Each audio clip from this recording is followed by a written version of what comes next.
মধ্যপ্রাচ্যের আকাশে তখন এক অদৃশ্য উত্তেজনা জমে উঠেছে। কোনো বিস্ফোরণের শব্দ নেই, কোনো যুদ্ধ ঘোষণা নেই, কিন্তু সামরিক ঘাঁটিগুলোতে বাড়ছে সতর্কতা। 2026 সালের শুরুতে আন্তর্জাতিক বিশ্লেষকরা লক্ষ্য করেন ইরান হঠাৎ করে তাদের আকাশ প্রতিরক্ষা ব্যবস্থার সক্রিয়তা বাড়িয়েছে।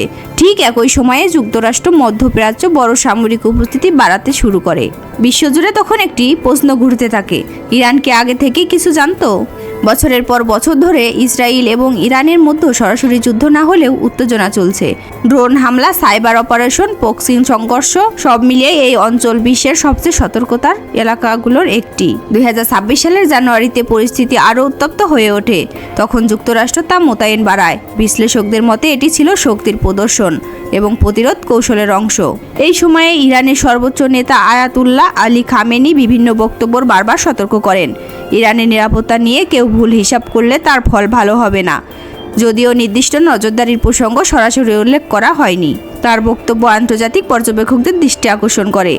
কারণ সাধারণত এমন সতর্কতা তখনই দেওয়া হয় যখন কোনো রাষ্ট্র সম্ভাব্য হুমকি অনুভব করে। অনেক মানুষ মনে করে যুদ্ধ মানেই ট্যাঙ্ক, মিসাইল, বিমান, কিন্তু বাস্তবে আধুনিক যুদ্ধের সবচেয়ে বড় অস্ত্র হলো তথ্য। একটি দেশ কিভাবে বুঝে যে কেউ তাকে নজরদারি করছে? এর উত্তর লুকিয়ে আছে প্রযুক্তিতে। রাডার, সিগন্যাল বিশ্লেষণ, ইলেকট্রনিক ইন্টারসেপ্ট, স্যাটেলাইট নজরদারি, সাইবার গোয়েন্দা, এইসব একত্রে কাজ করে একটি বিশাল নজরদারি নেটওয়ার্কে তৈরি করে। আজকের পৃথিবীতে আকাশ শুধু বিমান চলাচলের পথ নয়, এটি গোয়েন্দা, যুদ্ধের ক্ষেত্র। উচ্চতায় উঠতে থাকা নজরদারি বিমান, স্যাটেলাইট, ড্রোন সবকিছু মিলিয়ে তৈরি হয় ইন্টেলিজেন্ট ডোমেইন। অনেক সময় কোনো বিদেশি বিমান বা ড্রোন সরাসরি দেশের আকাশে ঢোকে না, কিন্তু সীমান্তের কাছাকাছি থেকেই তথ্য সংগ্রহ করে। তবুও উন্নত সেন্সর সিস্টেম দিয়ে সেই কার্যক্রম শনাক্ত করা সম্ভব হয়। বিশ্ব রাজনীতিতে আরেকটি গুরুত্বপূর্ণ নাম হলো রাশিয়া। রাশিয়া ও ইরানের মধ্যে সামরিক সহযোগিতা নতুন নয়। ড্রোন প্রযুক্তি, প্রতিরক্ষা ব্যবস্থা, কৌশলগত সমন্বয়, এসব ক্ষেত্রে দুই দেশের যোগাযোগ রয়েছে। তবে রহস্যময় সুপার স্পাই প্লেন নিয়ে যে গল্প প্রচলিত তার কোনো নির্ভরযোগ্য প্রমাণ এখনো নেই। অনেক সময় সোশ্যাল মিডিয়া বা অনলাইনে আলোচনার অদৃশ্য বিমান অপরাজয়, প্রযুক্তি গোপন অস্ত্র, এই ধরনের গল্প ছড়ায়।